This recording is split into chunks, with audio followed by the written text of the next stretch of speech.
Episode 1: March, Music, and the First Battle Cry.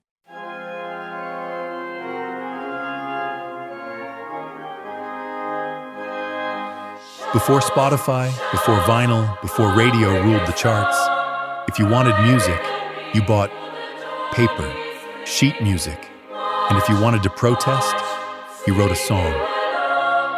What you're hearing now shook empires. This is the March of the Women, 1911, the anthem that told the world, we're done asking nicely. It's the first stop on our journey through 100 years of music that tried to change the world. Songs that sparked marches, lit revolutions, and sometimes got buried under headlines about tea prices. Were they battle cries or whispers in the wind? Welcome to the day music tried to save the world. Act 1. The First Wave. The Suffragette Soundtrack. 1911. Before vinyl, before rock, before hashtags. Protest lived in parades and pamphlets, and in music. Sheet music, to be exact. The first protest charts weren't on the radio. They were in your local music shop window. You didn't stream a song. You learned it. You played it. That was virality in Edwardian England. Meet Ethel Smyth, composer, suffragette, and the most dangerous woman in Britain, according to the Home Office. She didn't just write music. She wrote manifestos you could hum. Smyth was already famous, the first woman to have an opera performed at the Metropolitan Opera. But respectability wasn't enough. She wanted revolution. So she joined Emmeline Pankhurst's Women's Social and Political Union and turned her musical genius toward warfare. The March of the Women wasn't just a song. It was recruitment propaganda. Every verse was a call to action. Every chorus was a battle cry. And Smyth made sure it was simple enough for any woman to learn. Memorable enough to stick in your head for days. Women sang this on marches, in protests. When police charged with batons, they sang louder.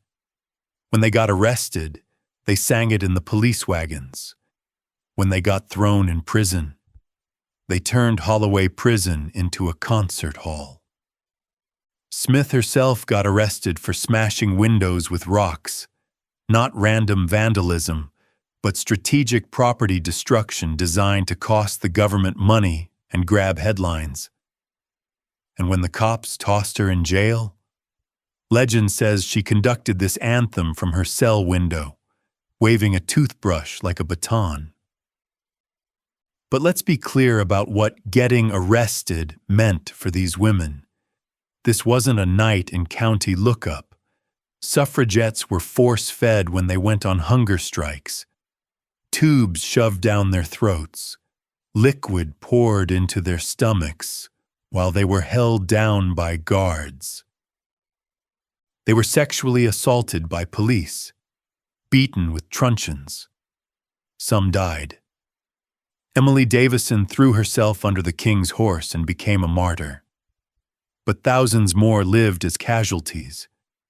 Women whose health was destroyed, whose reputations were ruined, whose families disowned them.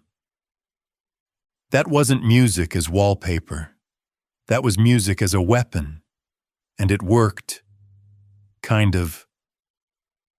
Women got the vote in 1918, 7 years later. But here's the catch. Only women over 30 who owned property. The working-class women who'd sung Smyth's song in factory strikes, still voiceless. The young women who'd been imprisoned for the cause, too young to vote. But in 1911, this song was gasoline on the fire. And the idea that a melody could shake Parliament, terrify politicians, and organize armies of women across the globe, that idea was born here. That precedent was set. Power learned its first lesson about dangerous music. You don't have to kill the song. You just give people part of what they want, and they stop singing. The global uprising when women sang as one. But the march wasn't just echoing through British streets.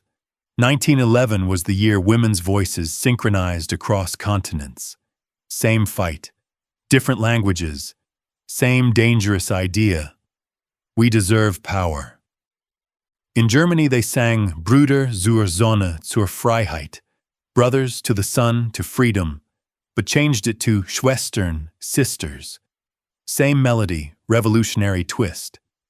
In France, suffragettes rewrote La Marseillaise with lyrics about women's liberation instead of men's wars. America had its own anthem.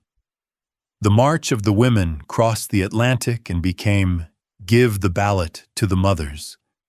Same Ethel Smyth melody, American lyrics. Because powerful songs don't respect borders. They spread like wildfire. And the backlash? That was international too. German police banned suffrage songs from public gatherings. French authorities raided music shops selling seditious sheet music. American politicians denounced the foreign influence of British protest songs corrupting their women. But here's what governments didn't understand. You can't arrest a melody. Every banned song just proved how dangerous music could be. Every confiscated sheet of music was advertising for the cause. Ethel Smyth had created something unprecedented, the first global protest anthem. Women in London, Berlin, Paris, and New York were singing the same song, fighting the same fight, facing the same persecution. Music had become the international language of resistance. Act 2. 1915, the first anti-war anthem explodes. Fast forward to 1915. The Great War grinds on. Trenches stacked with bodies, millions dead. And then this little grenade of a song drops. 10 million soldiers to the war have gone, who may never return again. 10 million mothers' hearts must break for the one who died in vain.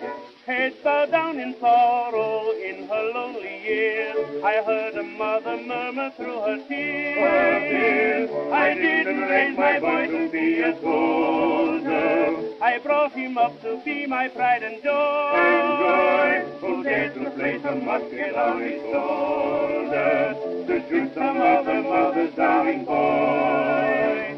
Let nations of a race their future trouble, it's time to lay the sword and gun away.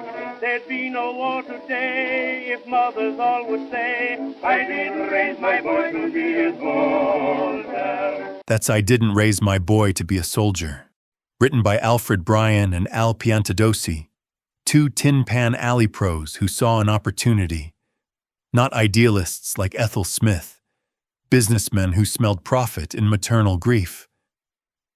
But intention didn't matter. Impact did. It didn't just make noise. It went nuclear, selling 650,000 copies of sheet music. Read that again. Not records, not radio spins, paper. Families sat around pianos belting the first mainstream anti-war anthem. Every copy sold was a vote against the war. Every family singing it was a recruitment failure. Every mother humming it while cooking dinner was psychological warfare against the war machine. Washington lost its mind. Patriotic groups called it treason. Politicians accused it of giving comfort to the enemy. Theodore Roosevelt himself denounced it as unpatriotic. But mothers sang it anyway, because here's what politicians didn't understand. When your son is eligible for the draft, pacifism isn't political theory, it's survival instinct. So the establishment fought back with their own songs. Music publishers rushed out patriotic anthems. I didn't raise my boy to be a coward. America, here's my boy. The sheet music racks became battlegrounds. Anti-war songs on one side, pro-war propaganda on the other. This was the first culture war fought through music. Competing publishers, competing messages, competing versions of American identity. And for a moment, the pacifists were winning. The anti-war songs outsold the patriotic ones 3-1. And yet 2 years later, America joined the war. The song vanished.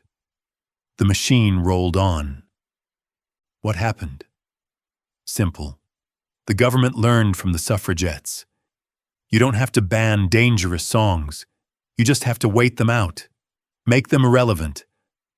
Once America entered the war, singing anti-war songs became unpatriotic. Publishers stopped printing them. Families stopped buying them. The Espionage Act of 1917 made it illegal to interfere with military recruitment. Suddenly, that sweet mother's lament about not raising her boy to be a soldier, that was sedition, punishable by 20 years in prison. Power had learned its second lesson about dangerous music. You don't kill the song. You change the context until the song kills itself. Which brings us to a question we'll ask again and again this season. What happens when protest wins the charts, but loses the war? But here's what most people missed about those early protest anthems. They weren't just movements. They were industries.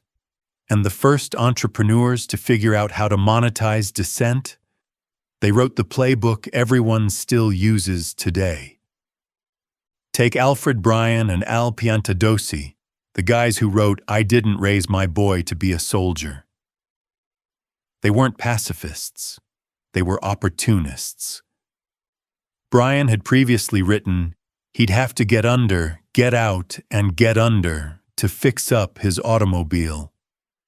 A novelty song about car trouble. But in 1915, anti-war sentiment was hot. Maternal grief was marketable. So they cranked out A Mother's Lament and watched the money pour in. 650,000 copies at 25 cents each. That's over $160,000 in 1915 money.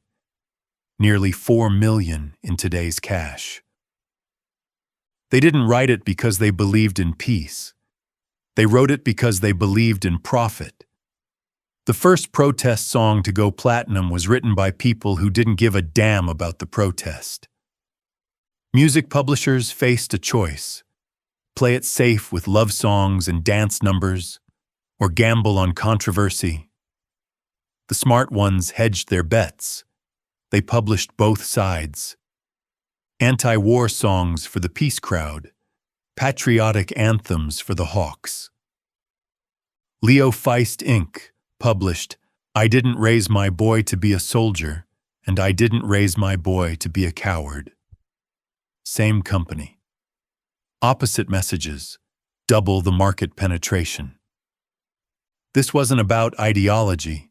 This was about economics. Controversy sold. Emotion moved the product. And if you could get people arguing about your songs in newspapers, that was free advertising money couldn't buy. Right here in 1915, the template was established. Find a cultural tension. Write a song that takes a side. Market it to people who already agree. Then write another song for the other side. Rinse and repeat until the controversy dies down. Protest music had learned to eat itself, and the system had learned something crucial. You don't have to kill dangerous songs. You just have to figure out how to profit from them. Act 3. The intermission tease. The first top 40. Here's a wild thought. These early protest anthems, they were the original top 40 hits. Stores fought to push stacks of sheet music like DJs hustling spins. One shop hyped the war song, another hyped the pacifist anthem. Imagine the sales pitch. Don't buy that tired tune. This one's the real hit. Welcome to Tin Pan Alley, 1915, the original music industry. 28 blocks of Manhattan where every major music publisher had their offices. Piano players in every storefront, banging out the latest releases to lure customers inside. This was the algorithm before algorithms. Publishers paid song pluggers, basically human Spotify playlists, to push their music. They'd hang out in bars, at parties, anywhere people gathered, and start singing the songs they were paid to promote. The competition was cutthroat. Publishers would sabotage rival songs by hiring musicians to play them badly in public. They'd spread rumors that certain songs were unlucky or cursed. They'd even buy up rival publishers' sheet music just to burn it. Music stores became battlegrounds. Walk into F.A. Mills Music on West 47th Street, and you'd see competing protest songs fighting for window space. I didn't raise my boy to be a soldier, right next to I didn't raise my boy to be a coward. Store clerks became tastemakers.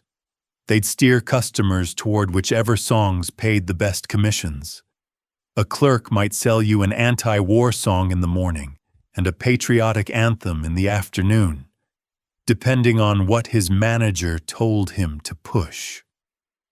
People lined up for new releases, shops ran out of stock, printing presses jammed. Sound familiar? It's the same frenzy you saw in the 80s with vinyl, and later on iTunes charts. Except here, it was all paper. But here's what made this era unique. You couldn't be passive. You couldn't just press play and let the music wash over you. If you bought sheet music, you had to learn it, play it, make it your own. Every protest song became participatory democracy. When you sang, "I didn't raise my boy to be a soldier" at your piano, you weren't just consuming anti-war content. You were performing it, embodying it, teaching it to your children. The song became part of your muscle memory, your family's soundtrack. And when the government tried to suppress it, they weren't just banning a recording. They were trying to erase something that lived in thousands of American homes. This was the birth of the music industry as we know it. Not just selling songs, but selling identities, selling positions, selling the feeling of being right about something important. Publishers learned they could make money from any controversy if they played both sides. Peace activists bought anti-war songs. Hawks bought patriotic anthems. The industry won either way. We'll dive deeper into that rabbit hole in Episode 6, how the sheet music era established every trick the modern music industry still uses to monetize dissent, and trust me, you don't want to miss it. Act 4. So what did we learn from the first battle cries? Two crucial lessons that would echo through the next century of protest music. Lesson 1. Music is dangerous when it organizes people. Ethel Smyth's March didn't just entertain suffragettes, it synchronized them, gave them a rallying cry, turned individual anger into collective action. That's why the government was terrified enough to force-feed women in prison. Lesson 2. The system adapts faster than the resistance. I Didn't Raise My Boy to Be a Soldier sold 650,000 copies, but America still joined the war. Because power learned not to fight the song, just change the context until the song became irrelevant. Right here, between 1911 and 1917, the playbook was written. Step 1. Dangerous song emerges. Step 2. The system tries to suppress it. Step 3. If suppression fails, co-opt it, monetize it, or wait it out. Step 4. Learn from the experience and adapt. The suffragettes got a partial victory. Votes for some women, but not all. The anti-war movement suffered total defeat. America joined the war anyway. But both battles taught the machine something crucial. You don't have to kill dangerous music. You just have to be smarter than the people making it. Sound familiar? It should. Because we're still fighting that same machine, using the same tactics it learned a century ago. And next time, we leave the parlor pianos and step into the shadows with a song so dangerous it got its singer killed by the federal government. Billie Holiday's Strange Fruit. If you thought getting arrested for suffrage was dangerous, wait until you hear what happens when a black woman decides to sing about lynching in 1939 America. End of